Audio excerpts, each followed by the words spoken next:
हमारे इस्लाम तो मासूम मौत जैसे बहादुर बच्चे हैं जिन्होंने अबू जहल जैसे इस्लाम के दुश्मन को जहन्नम में साथ किया। हमारे इस्लाम को सबक ले जाने के लिए बेकरार रहते थे। तारीख इस्लाम के अजीम तरीन जनरल खालिद बिन वलीद ने 100 से ज्यादा जंग लड़ी। इनका नाम फतेह इस्लाम की जमानत बन चुका था।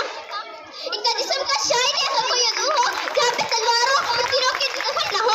सहाबा के सामने ये कहते हुए रो पड़ते हैं कि मैं शहादत की आरज़ू में हमेशा कुफ्फार के हजूम में घुस जाया करता था, मगर शहादत मुझसे दूर भागती रही। शहादत नाम है अपने लहू में डूब जाने का, शहादत नाम है अपने लहू में डूब जाने का, शहादत सर बसर हुक्मे खुदा की तर्जमानी है। आली वकार हमारे इस्लाम की कुर्बानियां बेमिसाल हैं। मोहम्मद बिन कासिम ने 17 साल की उम्र में एक मज़लूम बहन की आवाज पर लब्बैक कहते हुए सिर को फतह किया। तारिक बिन ज़ियाद ने मज़लूमों की मदद के लिए अंदलस का रुख किया, जिनके बारे में इकबाल ने क्या खूब कहा है। जला डाली थी कश्तियां उंदलस के साहिल पर, जला डाली थी कश्तियां उंदलस के साहिल पर, ए मुसलमान तेरी तारीफ दोहराने का वक्त आया, जहां से चले थे 300 तेरा लेकर, उन्हीं माजी की राहों पर पलट जाने का वक्त आया। हम अगर तारीख के अवराक को पलटना शुरू करते हैं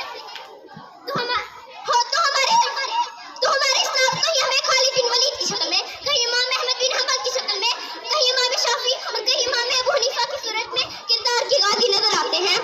हमारे इस्लाम हमारी मिरास है, हमें तो इनकी आदतों को अपनाना था और जिनकी कुर्बानी हमारे लिए फख्र थी, जो बड़े बड़े सुरमाओं के पांव मैदान से भाग देते थे, इनके नक्शे कदम पर चलना था। इस्लाम के लिए इनकी कोशिशों को आगे बढ़ाना था।